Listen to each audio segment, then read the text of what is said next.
বন্ধুরা, আজকের এই ভিডিওতে আপনাদের সঙ্গে শেয়ার করছি রজনীগন্ধা। এটা একটা পার্মানেন্ট গাছ। আর অনেকেই আমাকে কমেন্ট করে এর ব্যাপারে জিজ্ঞাসা করে যে কোন সময় এর যে কন্দগুলো লাগাতে হয়, তাছাড়া ফুল আসতে কতটা সময় লাগে, কি কি ফার্টিলাইজার দিতে হয়, এগুলো একটা নর্মাল কমেন্ট। ঠিক আছে?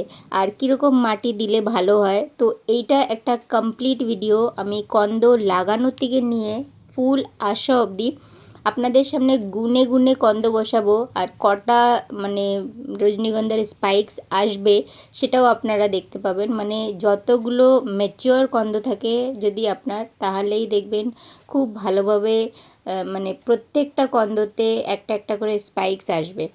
ঠিক আছে? আর কি খাবার কোন সময় দিতে হয়, কোন মানে ফুল আনতে গেলে কিভাবে পুরো কাজ করতে হবে একটা গাছের উপরে, তো কমপ্লিট গাইড করব এই ভিডিওতে। তারপরেও যদি কোনো কোশ্চেন আমি ভুলে যাচ্ছি তো আপনারা অবশ্যই কমেন্ট করবেন, আমি তার আনসারও দেব।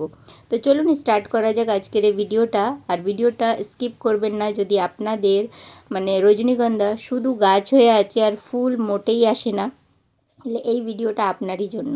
তো চলুন স্টার্ট করা যাক আজকের এই ভিডিও। তার আগে নমস্কার বন্ধুরা, আমি প্রিয়া আর আমার চ্যানেলে আপনাদের স্বাগত জানাচ্ছি।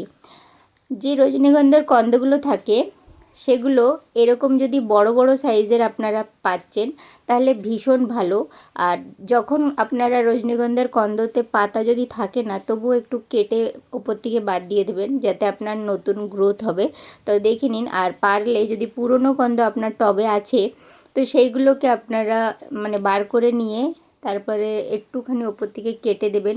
পারলে একটু শেকড়গুলোকেও একটু পরিষ্কার করে নিতে হয়। আর এর জন্য সবথেকে বেস্ট যে মাসটা থাকে, যে কোন সময় লাগালে সবথেকে ভালো হয়, তো মার্চ এপ্রিল মাসটা সবথেকে ভালো। কিন্তু রজনীগন্ধার যে কন্দ আপনারা যে কোনো সময় লাগাতে পারবেন, মানে আপনারা এটা হচ্ছে একটা পার্মানেন্ট গাছ আর সারা বছর ফুল আসে। কিন্তু একটা কন্দতে একটাই স্পাইক্স আসবে, মানে একটা ডাল আসবে ফুলের। তো আমি এখানে এই শেকড়গুলোকে একটু পরিষ্কার করে নিচ্ছি আর কন্দগুলোকেও ভালো করে পরিষ্কার করাই আছে আমার। তো এইভাবে আপনারা এক্সট্রা যে শেকড়গুলো থাকে সেগুলোকে কেটে দিলে আবার যখন বসাবেন মানে এই কন্দগুলোকে দেখবেন খুব সুন্দরভাবে শেকড়গুলো বেড়ে উঠবে। আমি আজকে 7টা কন্দ প্রতিস্থাপন করব আপনাদের সামনে। তার জন্য প্রথমে মাটিটা তৈরি করে নিচ্ছি। Normal garden soil, cocopeat, vermi compost, এই 3টে সমান পরিমাণে নিতে হবে। যদি আপনাদের ওখানে এঁটেল মাটি থাকে তাহলে আপনারা বালিও সমান পরিমাণ মতো মিশিয়ে নেবে। এখানে 1 মুঠো মতো হাড়ের গুঁড়ো দিয়ে দিচ্ছি, তার সঙ্গে 1 মুঠো শিংকুচি, তার সঙ্গে 1 মুঠো মতো সর্ষের খোল দিতে হবে। আর তার সঙ্গে আমি নিম খোল আর ফাঙ্গিসাইড পাউডারের জায়গা আপনারা হলুদ গুঁড়ো পাউডারও দিতে পারবেন। 2 মুঠো মতো নিম খোল দিয়ে দিচ্ছি। সব জিনিস যদি আপনাদের কাছে অ্যাভেলেবেল নাও হচ্ছে তো যেটা অ্যাভেলেবেল হচ্ছে সেটা দিয়ে দেবেন। আর যদি পারলে সবটা যদি দিচ্ছেন, সব জিনিসগুলো যদি পাচ্ছেন তো খুবই ভালো রেজাল্ট পাবেন। আর হ্যাঁ, এই কন্দতে বসানোর জন্য এই সময়তেও আপনারা যদি বসাচ্ছেন তো সর্ষের খোল অ্যাড করা যাবে, যেহেতু কন্দগুলো থাকে তো এতে কোনো রকম মানে খারাপ কিছু হয় না। তো আপনারা এই প্রপারভাবেই বসালে এখন কোনো সমস্যা হবে না আপনার গাছে। আর অনেক জায়গাতেই বর্ষায় স্টার্ট হয়ে গেছে তো এই সময়ও বসানো যাবে। নর্মালি মার্চ এপ্রিল মাসটা সবথেকে বেস্ট থাকে। আর আমি যতবারই রজনীগন্ধার কন্দ বসিয়েছি, যদি ম্যাচিওর কন্দ থাকে তাহলে বেশিরভাগ সময়তেই 90 থেকে 95 দিনের মধ্যেই কিন্তু ফুল এসে গেছে। ভিডিও প্রচুর আগেও শেয়ার করেছি আপনাদের সঙ্গে, চ্যানেলে আছে, আপনারা দেখে নিতে পারবেন। তো ভালো করে মাটিটাকে মিশিয়ে নিতে হবে, তারপরে কিভাবে বসাতে হবে সেটাও আপনাদের সঙ্গে দেখিয়ে দিচ্ছি এক্ষুনি। এর জন্য যে টবগুলো নেবেন, অনেক বেশি উঁচু টব নেওয়ার দরকার নেই, একটু ছড়ানো টবগুলো নেবেন। আর মানে দেখুন এটা হলো 6 ইঞ্চি মতো হাইট হবে আর রাউন্ডটা 18 ইঞ্চি মতো হবে। ঠিক আছে? তো এরকমই যদি হচ্ছে তো খুব ভালো, কারণ এই শেকড়টা অনেকটা মাটির নিচে যায় না। ড্রেনেজ হলে একটু বেশি করবেন। আর তারপরে ড্রেনেজ হোলের উপরে কিছু টবের টুকরো রেখে দিচ্ছি। আর যে পটিং মিক্সটা আমরা বানিয়েছি সেটাকে এর মধ্যে ভর্তি করতে হবে, কিন্তু পুরোটা নয়, অর্ধেকেরও একটু কম ভরবো। আমার যে রজনীগন্ধার কন্দগুলো আছে সেগুলো অনেকটাই বড় বড়, তো এরকম ম্যাচিওর কন্দতেই তাড়াতাড়ি ফুলগুলো আসে। ছোট যদি রজনীগন্ধার কন্দ থাকবে তাহলে কিন্তু তাড়াতাড়ি ফুল আসবে না, কারণ সে আগে নিজে বেড়ে উঠবে তারপরে ফুল দেওয়ার কথা। তো সেই জন্য সবসময় এরকম মানে ম্যাচিওর কন্দ নেবে। আর যে দিকটা এই যে ওপরে ছুঁচলো দিকটা সেটা ওপরের দিকে থাকবে, আর যেটা নিচের দিকে সে মানে শেকড় সেটা নিচের দিকে যাবে। আর প্রত্যেকটা কন্দের মাঝখানে মিনিমাম 1 থেকে 1.5 ইঞ্চি মতো গ্যাপ রাখবেন, যেহেতু এর মধ্যে ছোট ছোট বেবি কন্দ মানে বের হবে সাইড থেকে, তো জায়গা থাকা খুব দরকার। পারলে আরও বড় টবেও আপনারা বসাতে পারবেন, কিন্তু একটু ছড়ানো যে টবগুলো থাকে তাতে, মানে যেগুলোকে আমরা গামলা বলি সেগুলোতেই। আর ওপরে যে মাটিটা দিচ্ছেন 1/2 ইঞ্চি মতোই যেন ওপরে মাটিটা আসে ঢাকার পরে। অনেক বেশি মাটি দিলে আপনার যে গাছটা সেটাও বেরিয়ে আসতে পারবে না। উঁচু অবধি যদি দিচ্ছেন অনেকটা, তখন দেখবেন কন্দগুলো নিচে পচে যাবে, এরকমও হয়। তো এটা 18 দিন পরের ভিডিও, দেখুন কত সুন্দরভাবে পাতাগুলো বেরিয়ে এসছে। আর কোনো রকম সমস্যা হয় না, আপনারা ডাইরেক্ট রোদেও রাখলেও কোনো সমস্যা না, এটা প্রপার রোদে থাকে। আর যে লাগানোর মানে লাগিয়েছেন তারপরে যে সেমি শেডে কিচ্ছু দরকার নেই, এটা 40 দিন পরের ভিডিও। খুব সুন্দরভাবে গাছগুলো বেড়ে উঠেছে। আর এবার আসছে কিন্তু আমাদের ফার্টিলাইজারের ব্যাপারগুলো। তো ফার্টিলাইজারের এটা 65 ডেজ। তো যখনও আমি গাছগুলোকে প্রতিস্থাপন করেছি 1 মাস পর্যন্ত কোনো রকম সার দেওয়া হয়নি, কিন্তু তারপরে কিন্তু সার দিতে হবে। 30 দিন পর থেকেই ডিএপির কিছু দানা দিয়ে দিতে হবে, মানে যেমন 18 ইঞ্চির যে কন্টেনারটা, তো 18 ইঞ্চির জন্য 18টা দানা অবশ্যই ডিএপি দিতে হবে। তার আবার 15 দিন পরে এনপিকে দিতে হবে। এইভাবে আমি গাছটাকে চালিয়ে রেখেছি, আর ওই ভিডিওগুলো আমি শ্যুট করিও নি। তবু আমি বলে দিচ্ছি যে যতটা ইঞ্চি টব থাকে তত দানা ডিএপি দিয়েছি, তারপরে 15 দিন পরে এনপিকে দিয়েছিলাম। তো এইভাবেই আপনারাও পরিচর্যা করবেন। তাছাড়া এরপরে যখন গাছে দেখুন একটা স্পাইক্স বেরিয়েছে, অনেকেই কমেন্ট করে বলে যে রজনীগন্ধা গাছ আমাদেরও আছে কিন্তু এত সুন্দরভাবে ফুল আসে না। দেখুন রজনীগন্ধা গাছেরও একটাই নিয়ম, মাসে 2বার করে নিউট্রিশনস দিতেই হবে। তো আমি 35 দিনে ডিএপি দিয়েছিলাম, তো আবার আজকে 65 দিন হয়ে গেছে, মানে মাসে একবার ডিএপি সার দেওয়া যেতে পারে, আর এনপিকেও দেওয়া যেতে পারে মাসে একবার। তো আমি এখানে অ্যাপ্লাই করব আবার ডিএপি। ডিএপি হলো একটা কেমিক্যাল সার, কিন্তু গাছের জন্য যে যদি আপনারা মানে খাদ্য খাবারের কোনো গাছ লাগাচ্ছেন তাতে ইউজ করবেন না, কিন্তু ফুল গাছের ক্ষেত্রে করা যেতে পারে, আর সত্যিকারেরই খুব ভালো রেজাল্ট আসে। তো ডিএপির আমি এখানে 18 ইঞ্চির যেহেতু টব, তো 18টা দানা মতো এখানে দিয়ে দিচ্ছি। তো এটা 2বার দেয়া হলো, কিন্তু এরপরে আর ডিএপি দেয়া যাবে না। তো তারপরে কোনো হেভি নিউট্রিশনস দিতে হবে, মানে প্রপার যে নিউট্রিশনস থাকে, যেহেতু যদি চাইছেন যে পুরো গাছের মধ্যে ফুলের স্পাইক্স আসে, আর এখানে 1 চামচ মতো আমি মিউরিক অফ পোটাশ যেটা থাকে ওটা দিয়ে দিলাম, যাতে ভালোভাবে যেন ফুলের যে স্টিকগুলো সেগুলো আসে। আর তার সঙ্গে এখানে দিয়ে দিচ্ছি অ্যাপসাম সল্ট, এটা ফুল আনার জন্য খুব ভালোভাবে কাজ করবে। আর ভালো করে জল দিয়ে দেবেন, যদি আপনাদের ওখানে বৃষ্টি না হচ্ছে তাহলে। বৃষ্টি হলে তো জল দিতে লাগবে না, কিন্তু বৃষ্টিতে খাবারও দেবেন না, কারণ বৃষ্টি বন্ধ হয়ে যাবে তারপরে খাবার দেবেন, বা আগে দেবেন বা পরে দেবেন। চেষ্টা করবেন বেশিরভাগই বৃষ্টিটা হয়ে থেমে যাবে তারপরে জলটা দেবেন। এটা 80 দিনের ভিডিও। যে একটা স্টিক বেরিয়েছিল 20, সেটা ওই দেখুন ফুটে আছে সাইডে কর্নারে। তা বাদ দিয়ে ওই খাবারটা দেওয়ার পরে প্রত্যেকটা ডালে, মানে প্রত্যেকটা যে কন্দ লাগিয়েছিলাম প্রত্যেকটা ডাল বেরিয়েছে একটা একটা স্পাইক্স, মানে আমরা 7টা কন্দ বসিয়েছিলাম, তো এখন 6টা কন্দতে কিন্তু স্পাইক্স বা এরকম কুঁড়ি তৈরি হয়ে গেছে। এই সময় আর একবার নিউট্রিশনস দেওয়ার দরকার, যেহেতু পুরো যতগুলো কন্দ বসিয়েছি সবগুলো খুব ম্যাচিওর কন্দ ছিল, আর সব কটাতেই কিন্তু খুব ভালোভাবে মানে কুঁড়ি এসে গেছে। কিন্তু এখন আমি এখানে মানে ফাঙ্গিসাইড অ্যাপ্লাই করব।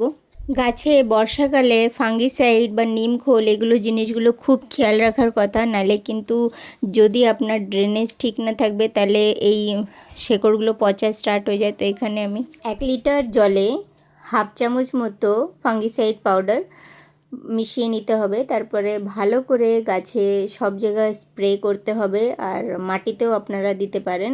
আর এটা কিন্তু বর্ষাকালে একদম দিতেই হবে, নাহলে যেহেতু কন্দ দিয়ে বসানো হয় এই গাছগুলো, ফাঙ্গাস লাগার অনেক বেশি চান্স থাকে বর্ষার জন্য। আর ড্রেনেজ হোলগুলো চেক অবশ্যই করবেন, নাহলে কিন্তু যদি জলটা ভেতরে থেকে যাবে না তাহলে শেকড়গুলো বা কন্দগুলো পচে যায়, ফুল তো আসবেই না, আপনার কন্দগুলো খারাপ হয়ে যাবে।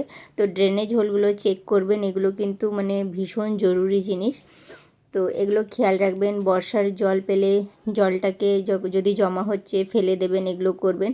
আর যেটা মানে বোতলে আছে সেটা আমি এখানে দিয়ে দিচ্ছি মাটিতে, তাহলে ফাঙ্গাস অ্যাটাক হবে না। তারপরে বলবো যে নর্মালি আমাদের যে রজনীগন্ধা গাছ আছে তাতে কিন্তু পোকামাকড়ের অনেক বেশি আক্রমণ হয় না, তবুও প্রত্যেক মাসে একবার করে যে কোনো কীটনাশক আপনারা স্প্রে করছেন সেটা একবার অবশ্যই অ্যাপ্লাই করবেন। আমি রোগারটা ব্যবহার করি। রোগারটা কালো মাছি, সাদা মাছি বা মিলিবাগস যাই রকমের পোকামাকড় থাকে তার জন্য খুব ভালোভাবে কাজ করে। আপনারা চাইলে নিম অয়েলও ব্যবহার করতে পারেন। তো এখানে 2 ml মতো রোগার নিয়ে নিচ্ছি, 1 লিটার জলে মিশিয়ে নিতে হবে। এটা মাসে অন্তত একবার অবশ্যই স্প্রে করতে হবে, যেহেতু আমাদের রজনীগন্ধা গাছে অনেক বেশি পোকামাকড়ের আক্রমণ আমি দেখতে পাই না বেশি যদিও, তো সেই জন্য আমি তবুও মাসে যেহেতু সব গাছে করি তো এই গাছেও করে দিই, যাতে কোনো রকম পোকামাকড়ের আক্রমণ যেন নাই হয়। তো ভালো করে স্প্রে করে দিতে হবে এটা। আর ফাঙ্গিসাইড আর মানে কীটনাশকের মধ্যে মিনিমাম 4 দিনের গ্যাপ অবশ্যই রাখবেন। দেখুন আর একটা স্পাইস যেটা ছিল সেটাও ফুটে গেছে আজকে। তো ভীষণ সুন্দরভাবে গাছে ফুল বা কুঁড়িগুলো আসছে বা ফুটেও যাচ্ছে। তো আপনারা যদি আপনাদের বাগানে রজনীগন্ধা লাগাচ্ছেন তো এইভাবেই পরিচর্যাটা করবেন, দেখবেন ভীষণ সুন্দরভাবে আপনারা রেজাল্ট পাবেন। আর ম্যাচিওর কন্দগুলো নেবেন, তবেই কিন্তু ফুলগুলো আসবে, নাহলে আপনার 1-2 বছর তো কন্দগুলোই বড় হতে সময় লেগে যায়। তাই জন্য ম্যাচিওর কন্দই কিনে আনবেন যখনও কিনে আনছেন। দেখুন কতগুলো স্পাইক্স এসে গেছে, মানে 7টা লাগিয়েছিলাম তার মধ্যে একটা স্পাইক্সটা আগে ফুটেছে আর এই একটা আরও ফুটেছে আজকে। এখনও পর্যন্তই মিনিমাম 5টা স্পাইক্স তো দেখা যাচ্ছে, কিন্তু কিছু ছোট ছোটও আছে। তো আপনারাও মানে এইভাবেই পরিচর্যা করার চেষ্টা করবেন যে মাসে একবার করে অবশ্যই খাবার দেবার। দেখুন সব গাছে যেহেতু স্পাইসগুলো এসেছে, তো আমি এখানে মানে 18 ইঞ্চি টব আছে যেহেতু 1.5 চামচ মতো আমি সিভিড, 1 চামচ এখানে এসএসপি আর 3 চামচ মতো এখানে হাড়ের গুঁড়ো আর এনপিকে 20 যেটা আছে ওটা দিয়েছি 1 চামচ, তার সঙ্গে দিয়েছি অ্যাপসম সল্ট 1 চামচ আর পটাশ ওটাও 1 চামচ দিয়েছি। এই সব খাবারগুলোকে ভালো করে মিশিয়ে নিতে হবে। আর এটা পুরো প্রপার নিউট্রিশনস, মানে এইটা দিলে আপনার গাছে অবশ্যই ফুল আসবে। যদি ম্যাচিওর কন্দ থাকবে তাহলে সব কিছু এর মধ্যে দিয়ে দিয়েছি। তো যার জন্য এইটা দিলে এরকম হতেই পারে না যে আপনার গাছে ফুল বা কুঁড়ি আসবে না। তো দেখুন 1টা 2টো 3টে 4টে 5টা, তাহলে 2টো আগে ফুটে গেছে আর এখানে 5টা, মানে 7টা কন্দ বসিয়েছিলাম আপনাদের সামনে। তো 7টা এখানে মানে কুঁড়ির স্টিক এসে গেছে। তো দেখে নিন যে কটা কন্দ বসিয়েছি সে কটা স্টিক এসে গেছে মোটামুটি। আর এই একটা দেখুন, ঠিক আছে, তার মানে টোটালি 7টা হয়ে গেল। তো আপনারাও এইভাবে পরিচর্যা করলে প্রত্যেকটা বাল্ব থেকে বা প্রত্যেকটা কন্দ দিয়েই আপনারা কিন্তু কুঁড়ি বা ফুল নিতে পারবেন। তো এটা বলার কোনোই প্রশ্ন নয় যে রজনীগন্ধার কন্দ বসিয়েছি আর ফুল আসছে না। এইভাবেই পরিচর্যাটা করুন, যেভাবে আমি শুরুর থেকে লাস্ট অবধি দেখালাম, অবশ্যই ফুল আসবে। এবার যে খাবারটা আমরা এখন দেখালাম আমি, সেটা আমি চারিপাশ থেকে দিয়ে দিচ্ছি। অনেকের মানে মাটি একদমই দেখা যায় না, যেহেতু আমি গুনে গুনে 7টা কন্দ বসিয়েছি সেই জন্য এখানে মানে একটু জায়গা দেখতে পাওয়া যাচ্ছে। আস্তে আস্তে বেবি কন্দগুলো পাশ থেকে বেরোতে থাকে, যেহেতু এটা বেশি টাইম হয়নি, অনেক অল্প টাইমে এত সুন্দর গ্রোথ বা এত সুন্দর রেজাল্ট। তো খুব ভালো করে আমি বোঝানোর চেষ্টা করছি, যাদের গাছ আছে ফুল আসে না তারা প্রত্যেক বছর একবার প্রতিস্থাপন করবেন। এটা 92 দিনের ভিডিও। আর দেখুন কত সুন্দরভাবে ফুল এসে গেছে। নর্মালি আমি যতবার রজনীগন্ধা গাছ বসিয়েছি 90 থেকে 95 দিনের মধ্যে ফুল এসেই যায় ম্যাচিওর কন্দগুলোতে। তো আপনারাও এইভাবে পরিচর্যা যদি করবেন তাহলে অবশ্যই আপনারাও এরকমই রেজাল্ট পাবেন। ভিডিওটা যদি ভালো লেগে থাকে তাহলে অবশ্যই লাইক, শেয়ার আর সাবস্ক্রাইব করুন। আর যে স্টিকগুলো এখানে মানে ফুল হয়ে আছে, মানে শুকিয়ে যাচ্ছে আর কি ডালগুলো, সেগুলোকে অবশ্যই কেটে দেবেন। এটা কিন্তু গাছের এনার্জিটা এই ডালটাকে শুকোতে লাগিয়ে দেবে। আর এটাকে কেটে দিলে আপনার যে বাল্বগুলো থাকে সেটা সাইড থেকে আরও বেবি বাল্বগুলো বার করার স্টার্ট করে দেয়। বর্ষাকালেই কিন্তু বেশিরভাগ কন্দগুলো মাল্টিপ্লাই হয়, তো যার জন্যই আর মানে খুব ভালোভাবে বেবি বাল্বগুলো বর্ষাকালে দেখবেন যে 1টার থেকে 3টে 4টে হয়ে যাচ্ছে, তো ওই সময়টা এক্সট্রা বাল্বগুলো বেরোতে থাকে। কিন্তু ছোট কন্দগুলোতে ফুল আসে না, সবসময় বড় কন্দতেই ফুল আসে। অনেকে বলে যে আমাদের প্রচুর রজনীগন্ধার কন্দ হয়ে আছে কিন্তু ফুল আসছে না, তো বেবি কন্দগুলোতে ফুল আসবে না। আর দেখুন কত সুন্দরভাবে ফুলগুলো ফুটে আছে। তো সত্যিকারের বন্ধুরা অনেক সুন্দরভাবে সব জিনিস দেখানোর চেষ্টা করেছি। যদি এত দূর অবধি ভিডিও দেখেছেন তাহলে একটা লাইক করবেন, শেয়ার করবেন, কমেন্টও করবেন যদি আমি কোনো জিনিস এখানে ভুলে গেছি রজনীগন্ধার সম্বন্ধে বলতে বা দেখাতে। কমেন্ট করবেন, অবশ্যই সেই টপিকস নিয়েও ভিডিও আনার চেষ্টা করব। তো ধন্যবাদ আবারও বলছি। ভিডিওটা কেমন লেগেছে, কোথা থেকে আমার ভিডিওগুলো দেখছেন সেটাও অবশ্যই কমেন্ট করে জানাবেন। আপনাদের ওখানে কি বৃষ্টি এসে গেছে সেটাও জানাবেন। ধন্যবাদ আবারও বলছি, ভিডিওটা কেমন লাগলো জানাবেন।